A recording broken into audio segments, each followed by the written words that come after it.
New York appeals court overturns Trump's $454 million civil fraud penalty.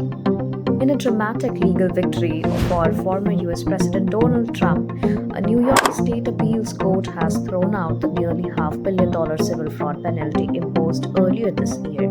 The ruling marks a major setback for New York Attorney General Letitia, who initiated the high-profile lawsuit accusing Trump of inflating property's value to secure favorable deals from lenders and insurers. The five-judge panel of Appellate Division in Manhattan issued a split decision, while two judges affirmed Trump's liability.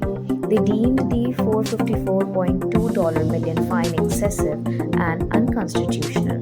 Two others upheld James' authority to sue but ruled that a new trial was warranted, criticizing the trial judge for prematurely holding Trump liable. The fifth judge went further, suggesting the case should have been dismissed outright. The original judgment, delivered by Justice Arthur in Oregon in February 2024, after a 3-month non-jury trial, concluded that Trump and his family business had inflated assets for years prior to his presidency. Goron accused Trump and his associates of showing a complete lack of contrition and imposed sweeping restriction on the Trump Organization, including a 3-year loan ban in New York and management limits on Trump's eldest son.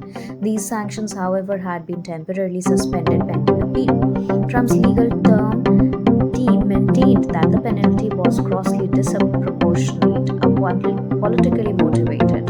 The appeals court's ruling now spares Trump from personally owing nearly 98% of the $454 million judgment, which had been rapidly accruing interest.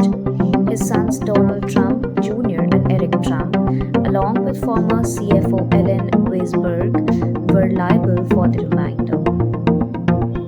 Attorney General James, who had hailed the original verdict as landmark accountability case, has yet to comment on the appellate reversal.